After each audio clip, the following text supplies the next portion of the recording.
Tawhao themselves, this is part of their life, the bush. Every Tawhao who are living in cities, they die to go to the bush. They find a little wee bush, they go in there just to spend an hour or so under the tree, the freshness of the tree. For them, it speaks for them. Spectrum presents A Feeling for the Forest, the first of two programs in which Tawhao Tioke talks to Alwyn Owen about the bush and the resources it provides, about its conservation too, and about his own feelings as a Maori.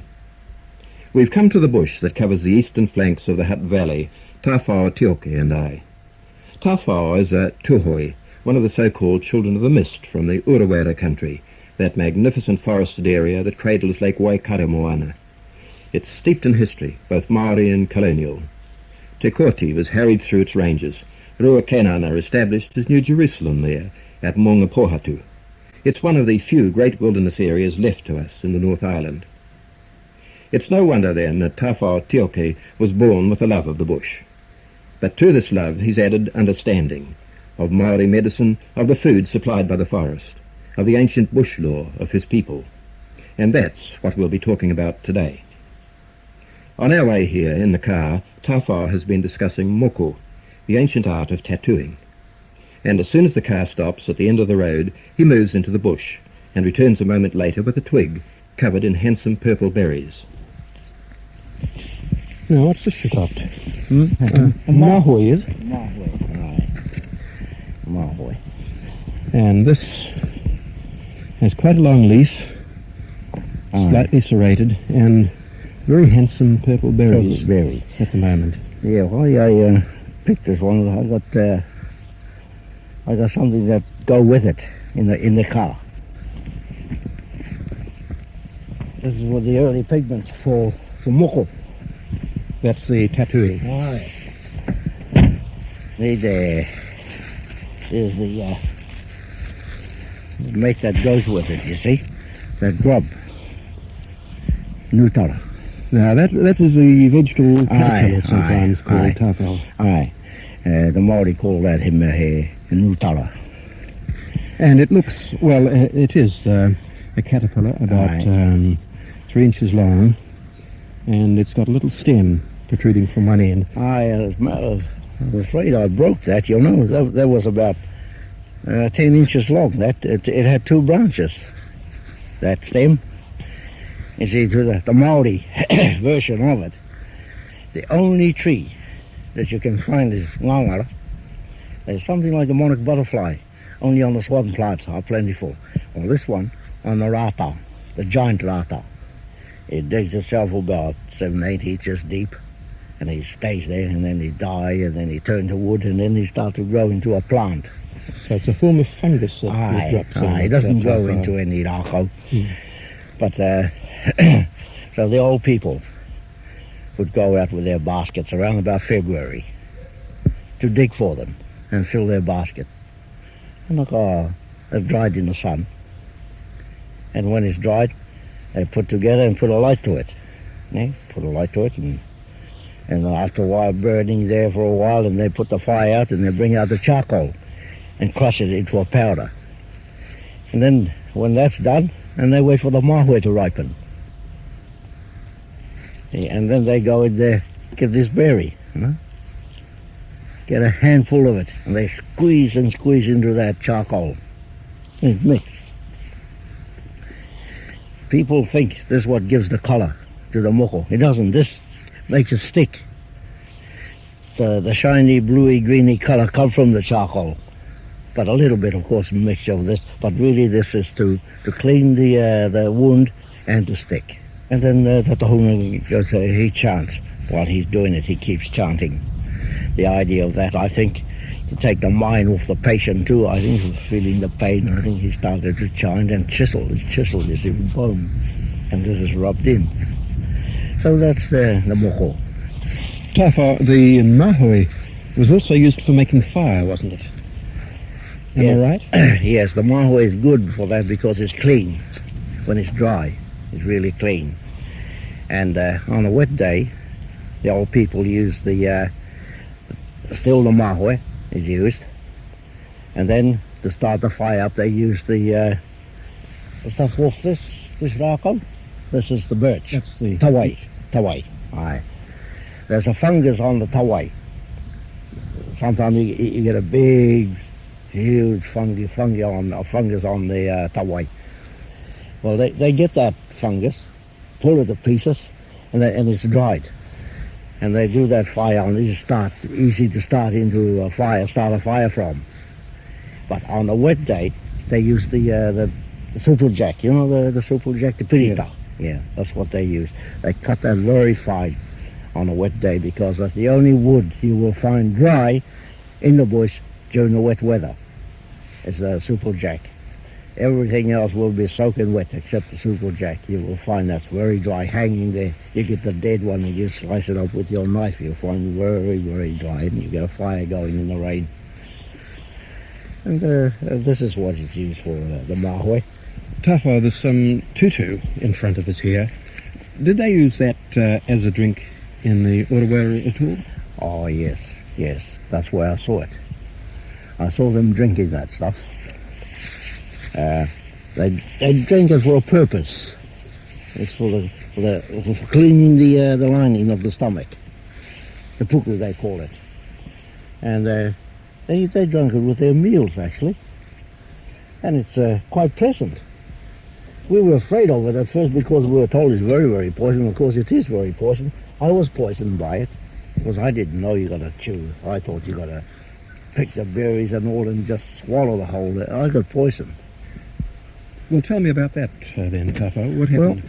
Well, we were only kids, and we went to seen the elders here drinking the stuff. You see, well, we thought it was quite all right to go and pull the berries and stick it in the mouth and swallow everything, and we fell off the bank. We black out. Oh, we nearly died. But what happened was my father and my grandfather took us and they lit a big open fire, huge open fire, and we were roasted round and round in front of this fire. And that you were roasted. Tell me exactly what they did. Well, we were say that's the big fire. You see, they light a big fire, and they put us in front of it, lay us there in front of it. Say that's the fire in front of it, and we were turned around and round like that. So just lying in front of the fire, they rolled you over periodically. Yes, and at the same time giving us a drink of the ashes from the fire. Take it there, the clean ashes from the fire, mix it in water, and they were making us drink their stuff and then turning us round and round, me, a cousin, and a sister. And we were cured. It's the seeds that are poisonous in the It's the seed that's poisonous. But it's very, very pleasant. Tutu is very, very pleasant. I've heard stories from the old cattle drovers of animals getting tutu poisoning, yes. and they bleed them. They tell me in that case. Yes, if you get it early enough. If you don't, you lost the animal. Lost the lead. Yeah, you lose the animal. This is what killed those two elephants. That can remember the two elephants. That's right. Yes, the elephants killed that. Well, they were passing by on a truck along one of our cuttings on our highway, and they just took a swipe at that tutu because that killed them. But if they had known to try and smoke it out, that's the other cure. You get an old sack and burn it. The more smoke you can get into the animal, the better. Try and get the smoke up, and then you will see water starting to run out of its nostril. Oh, that's good. And not long you see the animal kicking the stand up, or try and get him up and walk him around, and the animal will be killed. But the medicinal use of that tutu, the berries, when it's ripened, they drink that for the cleansing of the inside, the lining. And the young shoot, of course, the young shoot from the tutu are also used as a relief for toothache pain, That is peeled, and they try and stick it into the hole where they try and feel it and push it in, and that relieves the pain. And that's used also with the tutu. Where did you learn all this expertise? Well, my grandfather The marae I lived, I was brought up in. I was brought up in the bush, actually. I was born in the forest. And that's how I learned these things as a young man. I watched, my grandfather, even my father. My father was a Tahunga Ringatu. He heals patients too, my father. But I didn't get any medicinal things for him. I didn't collect for my father. He did it all himself. But I did collect it for an uncle and an auntie and my grandfather.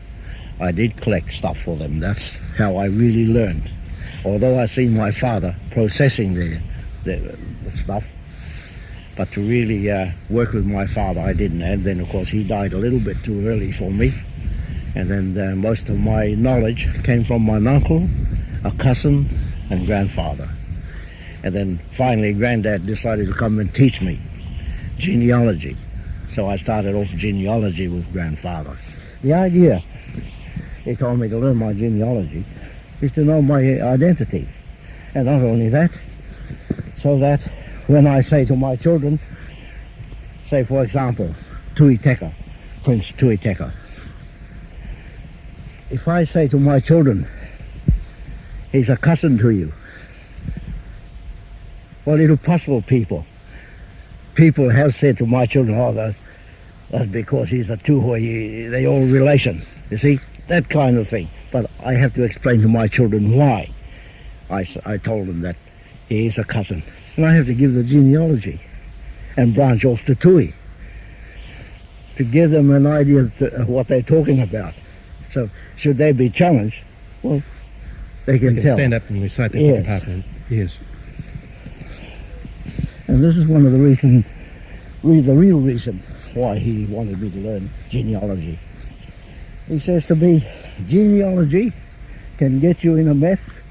It can also get you out of a mess. And he warned me. He said, now you got it. Don't go challenging people. Never go and challenge people just because you know all about it. And then you go and start poking at people. He said, let that be holy. Never. But rather learn to humble yourself. He said to me, in genealogy, it tells you that you are the older, from the older line than the other fella. And he said to me, never call them Taina, which is the younger. Always make them the big fella. Put yourself here. Automatically, the next person will say, Carl, take the hair, Tawhao, it's wrong, Tawhao. No, you the big fella. So Granddad says, he stressed that point. Always make yourself small, because genealogy can be very hurtful. You can hurt the others because you know what happened in the incidents. You see, for example, my name. My name is Tawhao. I said to my grandfather during the sessions we had, Granddad, why is it that I'm called Tawhao? What does it mean? He said, well, it's like this. Another tribe came and massacred one of our village. Massacred our village. Killed everybody and ate them. It's the leftover. Tawhao. Like bits of bone, you have a go at the chicken, you put the leftovers. You might not finish the drumstick. It's a toenga. Not so much of those left alive. No, it's the leftover, the real thing in the plate, the rubbish. Tawhao. So I looked at grandfather, I said, why put that stupid name on me? He said, well, it was like this. We were waiting for a young fellow, and you came along. And I said to the rest, there's one. Put the name on him. I got that silly name. To remind Tawhao of that incident. If I do whakapapa and I get close to a name, well, it reminds me, those people there, the people that did that naughty thing. Now I got the name, you see. It brings out before your eye the naughty things these other fellows did, and the naughty things you yourself did to them too. Yes, indeed. You know exactly what you did, what your ancestors did to them, and what their ancestors did to you. And only the man with the whakapapa knows these things, but he holds it to himself. This is one of the teaching of the whakapapa. Never throw it around at people. Never challenge people, but hold your peace. Tawhao, is that Raureka there in front of us? Pardon? Is that Raureka there in front of us? Yeah, that one is, but that one has no quality. This one, but this one has. This one here. This is the manuma. As a matter of fact, I think I've been scraping it. That one? Yeah. See where I've been scraping? Yes, you've been taking bark from it. Aye, for samples, speak to different groups. See the difference? There are 12 species, but this is the only one that recognized by the Māori as medicinal quality. That one haven't. But if you look at that one has berries. At this time of year, this one haven't. No, this has a flower, in fact, a pale greenish flower. Aye. And this is a Coprosma to the Pākehā, I think, isn't it? Coprosma australis. Yes. Now, what would you use that bark for, Tawhao? What is this? For fractured bone. For fractured bone. And how is that applied? Well, it's peeled off, taken home, and boiled. And then bathe the wound with it. You just bathe it. You don't put any bark on it and wrap it around cow. You just bathe it, and then put the material away, and do it again maybe later on in the day, about 3 times, and then on again the next day. And while doing that, it's supposed to go right through and soften, where the skin, breaks, Yes. It's supposed to soften all those parts up, and at the same time cleaning it and healing it. The splinter they used in those early days, you've seen the Nico? Yes. Well, as a Nico, they are parts of the fronds. It fits perfectly to the arm, Oh, the sheath. or to the body, Mm. or to the leg. Yes. That's what Yes, they indeed. use. Mm. Yeah. They used to have to look for that because they're plentiful back home. There's a special part in every forest in Tawhao and there's nothing else but Nico. And you get these towards the end of the frond, the beginning of the frond, the main tree, and you see this beautifully curved thing. When you break it off, it leaves a hole open, and you can fit the arm in.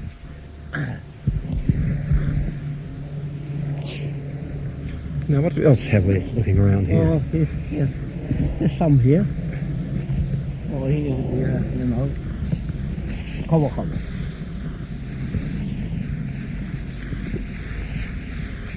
I mean, this is the kawa tree. No? But you find it all cicada eaten or moth eaten.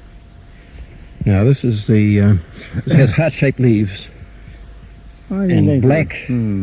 What's the name of this one? The Relation to the pepper? Macropipa excelsum. What is it? Macropipa excelsum. Oh. It's related to the tree that provides the kava, I think, up in the Pacific. Oh, yeah. Oh, I drank that. Yeah, I drank that. Now, tell me about this. Well, this one. This was the early tea leaf, and also medicinal. In picking any branches or any tree for medicinal use, you must always pick from the sunrise. Now, why is that? Well, that is the only place, the old Māori says, ngā hihi o te rā, when the sun rises, each day, each morning, when the sun rises. It kisses nature, giving nature the mana. Without the mana of the sun, nature has nothing. So the Māori decided, the tohunga decided, who believed in these things, only pick from the sunrise side. Never, a tohunga, if a tohunga sends you out, that tohunga will know. You pulled his leg by pulling all your stuff from the wrong side of the tree. The moment you arrived home with a bag, sugar bag, usually a sugar bag to stick all the stuff in, the moment you arrive there, he'll look at you, he'll bend his head down and shake his head. You know, you've been playing the humbug. and you had to go back again. Well, talking about the kawakawa, I didn't learn anything about the kawakawa from Tawhao. I learned it since I've been here in Wellington. And I take services at the place, Tamarua, in Upper Hutt. And I had the flu. Oh, I had a very bad flu. Only I didn't have anybody else to go and do it for me, so I had to go to this place and take the karakia, the services. And while I was there, the chappie, he was from the Chatham Island. He knew I was crook. As soon as the service was over, he came to me and said, "Look, I know you're crook. You got the flu. Come here." So he opened his fridge, and he pulled out, you know those square little ice the mum does for the children? Put coloured water, sweet water, so it'll turn into the trays. Yeah, the trays. Well, he had them in there, and he pulled out this little green block, and he stuck it in a cup of boiling water and let it melt and made me drink the stuff, and I drank it. Well, about 4 or 5 minutes, I broke into a sweat, deep sweat. I felt open, cleared. And he told me, he said, that's what they use in the Chatham Island for flu. The kawakawa. Kawakawa. And also for tea. That's also a tea leaf in the Chatham Island. So he made, as a tea, he said, now, coming away from the medicinal side for your flu, now we're going to have a cup of tea. And he got more blocks out of the fridge. And we drank it as a tea. That's where I learned it from. Tawhao, you're an ordained minister. Are you also regarded as a tohunga, though, by... No, I'm not regarded as a tohunga. I know the fact when the doctors rings me up from the Wellington Hospital or the Lower Hutt Hospital. They know that most of them have known me and met me, and I have spoken to a group of staff. And when they ring me, they were asking for a tohunga, preferably a tohunga, if I know of any. So I said to them, yes, and I get in touch with a tohunga. And I tell my tohunga friend, you are needed at the Porirua Hospital or sometimes Wellington Public Hospital. This would be for things like mate Māori, Maori sickness. Aye. And they prefer a tohunga. Maori patients prefer a tohunga, not a Christian Maori minister. Some do. So this still happens quite Yes, frequently. Yes, it still happens. Tohunga are still called for. But there are others who couldn't get hold of a tohunga who asked for me. Well, now what sort of situation would they be in when they called for a tohunga? yeah. Well, when they call for a tohunga, that means they are geared in the Maori thinking, the Maori spirit. Now, for example, they are Christian Maoris for years, being Christians for many, many years. But when something really hit them in the family, they gear themselves right back to tohungaism. Maori tanga, in other words. It's Maori tanga. I think I call them Maori tanga. And yet they were Christians. But there are certain mate they feel only the tohunga can handle. Certain sicknesses, certain areas. So they call for a tohunga. Now what did the tohunga do under those circumstances? Well, the tohunga would come. The tohunga would come under that mana Māori, tikanga Māori. And he speaks to the whole family. He counsels the family. Only the tohunga can meet them on Māori ground. And the tohunga, for example, a tohunga would speak like this. Greetings everybody, tēnā hūtou, kia ora tātou, kia ora hui hui tātou. The tikanga o tātou Pākeke, the ways of our ancestors. Nā te kaihanga I hanga te rangi te whenua me ona tini, that the Creator created everything of the earth and the landscapes, the majestic mountains, nā te kaihanga, the majestic forest, nā te kaihanga, majestic rivers, nā te kaihanga, and all these things have the spirit. You've probably done something wrong to someone, or you may have cursed someone. Unknown to you, you have hurt someone who has spiritual bullets fired back. This sort of thing. The tohunga is the only one who is able to speak in such a way. It gears the patient back to the way their grandparents spoke to them. of the things their grandparents spoke to them. Like me, I quite remember very well how my grandfather and my uncle spoke to me when I was sick, before I became a Christian. I used to go to my grandfather, and then most of my life I lived with my grandfather's nephew, who was also a medicinal man, a tohunga of the Mihaya belief, a man called Ere Atara. He's an uncle to me, and he was the one that had the most teaching with me. Granddad took over the final stages along with genealogy. But in dealing mainly with the medicine and the spiritual side of my life came mainly from my uncle, who lived just next door, married my mother's sister. Right. And he used to speak that way to us when I was sick. He referred back to the fathers, the things they did. He referred back to trees. For them, trees has a spirit. You don't go there and just do this to a tree, Carl. If it's an edible tree, you go and get the amount you want and share that with others. All these things. And someone may have come and left a demon lurking around the marae. And because you did something wrong, it hurts you. It jumps on you. This is how the sort of thing they speak of. It's quite different from the idea of the saving grace in Christianity. Quite different. But it works at times. It works for them, yes, it works for them. Well, I've been a patient myself. It healed me. I remember quite well one time I had bad ears, painful every day. Father, who was a tohunga himself, says to my mother, it can't be done. He had to go and get a great-great-grand-aunt. So he went and got this old woman, a very, very old woman. And she came, hunched, walked all the way from Uatoki to Waimana, over the hills. She walked with a stick. She arrived home and said to Dad, I want your son at the riverside by 4 o'clock in the morning. I was very, very sick. Dad took me 4 o'clock in the morning. And he told my dad, now you go home, leave it to me. So left me with this old woman, frail old woman.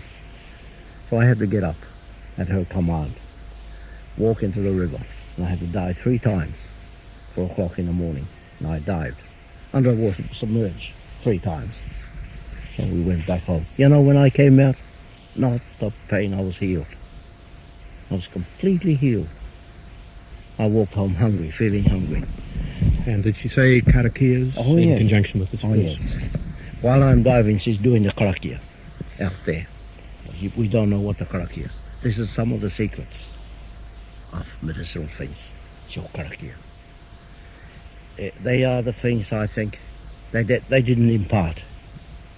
But whenever a tohunga is working on a patient, when he's doing the karakia, you can't see them having the karakia, but they are, while they're touching you and working with you inside them.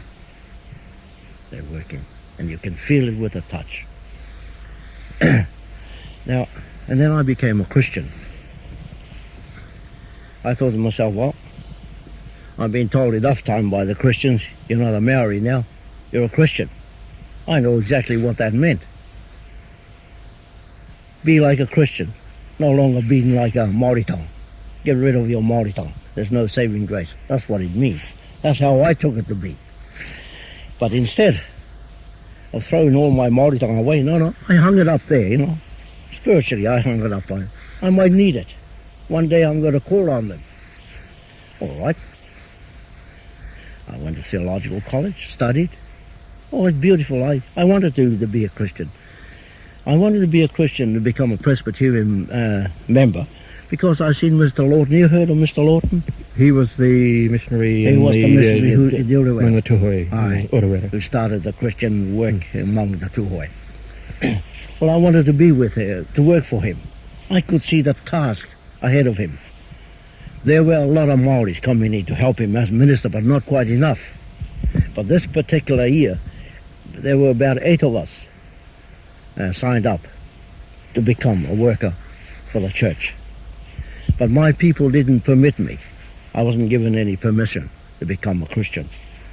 So I decided, no, I have that longing. I want to be there with that man. So I thought, oh, well, seeing that no permission, there's only one man to give me the last word. That was my grandfather. He blessed me. He said, grandson, with all my blessing, Juani Lawton is a grandfather to the Tawhaos. He's a father, he's a... Hello. Hello, folk.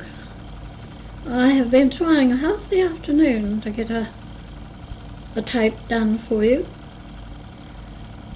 One wouldn't go at all. Another one started off and then stopped, and I took it out and found there were yards and yards of tape. So here we go again. Been in theological college just about a year to go, and then we're qualified. We went to the marae. You know what we did? We chose a speaker, our speaker who is now the Maori news reader from Auckland, Reverend Purewa Biddle. Whatever. Yeah. Right. Well, I studied with him. We went to college together. We chose him to be our speaker on the marae.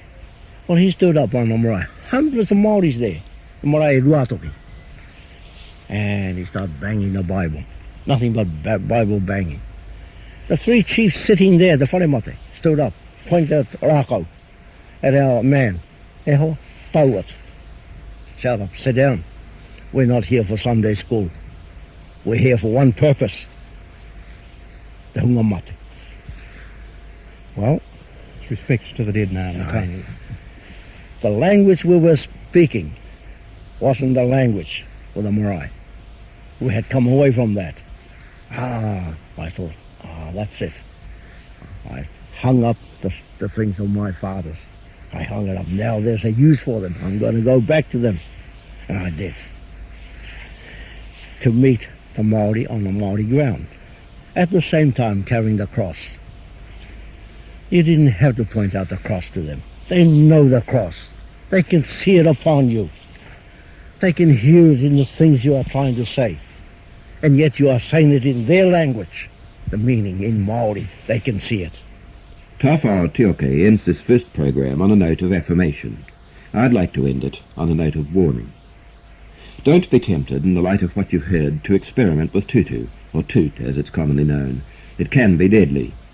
The toxin the plant contains is called tutin, and it's so powerful that even honey from tutu flowers can be toxic.